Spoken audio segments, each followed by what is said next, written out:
ನನ್ನ ಪ್ರೀತಿಯ ಓದು ಮಿತ್ರರೇ, ಎಲ್ಲರೂ ಹೋಗಿದ್ದೀರಾ, ಚೆನ್ನಾಗಿದ್ದೀರಾ ಅಂತ ಅಂದ್ಕೊಳ್ತೀನಿ. ಏನಪ್ಪ ಅಂತ ಹೇಳಿದ್ರೆ, ಇವತ್ತು ಒಂದು ಹೊಸ ಮಾಹಿತಿಯನ್ನು ನಿಮ್ಮೊಂದಿಗೆ ಹಂಚಿಕೊಳ್ಳಿಕ್ಕೆ ಬಂದಿದ್ದೇನೆ. ನಮ್ಮ ಶಿಕ್ಷಣ ಸಚಿವರು ಹಲವಾರು ತಿಂಗಳುಗಳಿಂದ ನಾವು ಶಿಕ್ಷಕ ನೇಮಕಾತಿಯನ್ನು ಮಾಡ್ಕೊಳ್ತೇವೆ. 12,000 ಮಾಡ್ಕೊಳ್ತೇವೆ, 15,000 ಮಾಡ್ಕೊಳ್ತೇವೆ, 16,000 ಮಾಡ್ಕೊಳ್ತೇವೆ. ಈ ರೀತಿಯಾದಂಥ ಹಲವಾರು ನ್ಯೂಸ್ಗಳನ್ನು ನಾವು ನೋಡ್ತಾ ಇದ್ದೀವಿ.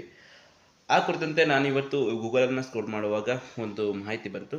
ಸೊ ಏನಂತ ಇಲ್ಲಿ ನೋಡಿ, ಶಿಕ್ಷಕ ಉದ್ಯೋಗಾಕಾಂಕ್ಷಿಗಳಿಗೆ ಸಿಹಿ ಸುದ್ದಿ.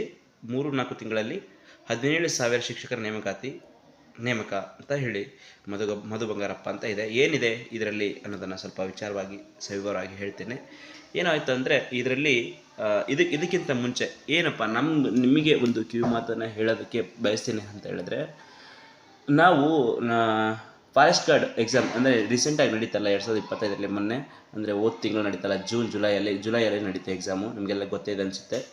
ಸೊ ಅದು ಅದ್ರ ಕುರಿತಂತೆ ಎಕ್ಸಾಮ್ನ ನಾವು ಕೂಡ ಅಟೆಂಡ್ ಮಾಡಿದ್ವಿ. ಬಟ್ ಅದು ಇವಾಗ ಕನ್ಫರ್ಮ್ ಮಾಡ್ತಾರೆ, ನಾಳೆ ಕನ್ಫರ್ಮ್ ಮಾಡ್ತಾರೆ, ಹಾಗೆ ಹೀಗೆ ಅಂತೇಳಿ ನಾವು ಕೂಡ ಇವಾಗ ಏನು ಅರ್ಜೆಂಟೈನ್ ಕನ್ಫರ್ಮ್ ಆಗಲ್ಲ, ಸುಮ್ಮನೆ ಹೇಳ್ತಾರೆ ಅಂಥೇಳಿ ನಾವು ಕೂಡ ಬೆಂಗಳೂರಿಗೆ ಹೋಗಿ ಅದೆಲ್ಲ ಮಾಡಿ ಅದಾದಮೇಲೇನು ನಾವು ಅದನ್ನು ಲೈಸೆನ್ಸ್ ತೊಗೊಂಡ್ವಿ.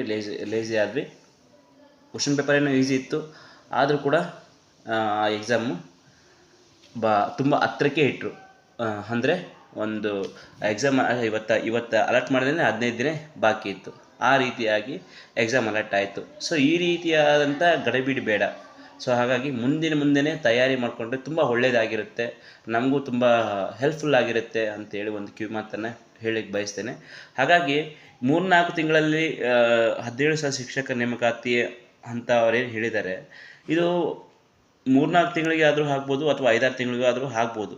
ಬಟ್ ಆದರೆ ನಾವು ರೆಡಿಯಾಗಿರಬೇಕು ಅನ್ನೋದಕ್ಕೆ ಮೇನ್ ಕಾರಣನೇ ಯಾಕೆ ಹೇಳ್ತಿದ್ದೀನಿ ಅಂತಂದರೆ, ಈ ನಮ್ಮ ಫಾರೆಸ್ಟ್ ಗಾರ್ಡ್ ಎಕ್ಸಾಮ ಬರೆದಂಥ ನಿಮ್ಮ ಸ್ನೇಹಿತರನ್ನ ಕೇಳಿ ಅವ್ರಿಗೆ ಯಾವ ರೀತಿಯಾಗಿ ಅನುಭವ ಆಗಿದೆ ಅಂತೇಳಿ.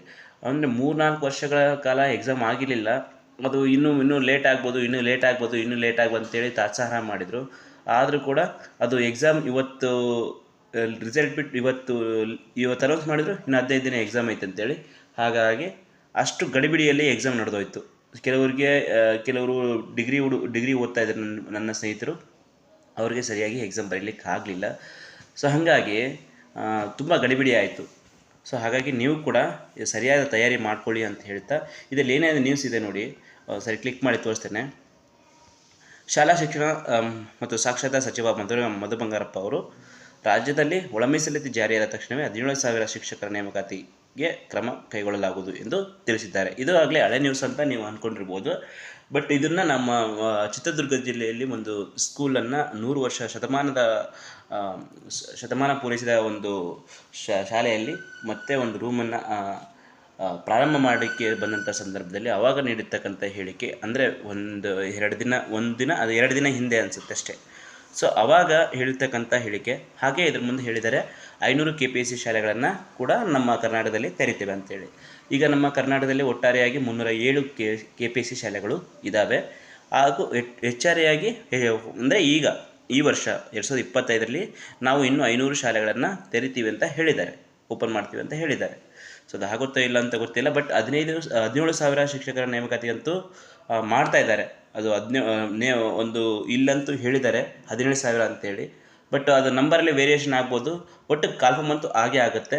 ಹಾಗಾಗಿ ಎಲ್ಲರೂ ಕೂಡ ನಿಮ್ಮ ಚಾಚು ತಪ್ಪದೆ ನಿಮ್ಮ ಒಂದು ಅಭ್ಯಾಸವನ್ನು ಹೀಗೆ ಸತತವಾಗಿ ಮುಂದುವರಿಸಿ ಅಂತ ಹೇಳ್ತಾ, ನನ್ನ ಒಂದು ಏನು ವಿಡಿಯೋ ಇಷ್ಟ ಆದರೆ ಲೈಕ್ ಮಾಡಿ, ಶೇರ್ ಮಾಡಿ ಮತ್ತು ಕಮೆಂಟ್ ಮಾಡಿ ಅಂತ ಹೇಳ್ತಾ ನನ್ನ ಒಂದು ಮಾತು ರಮಿಸಿದ್ದೇನೆ.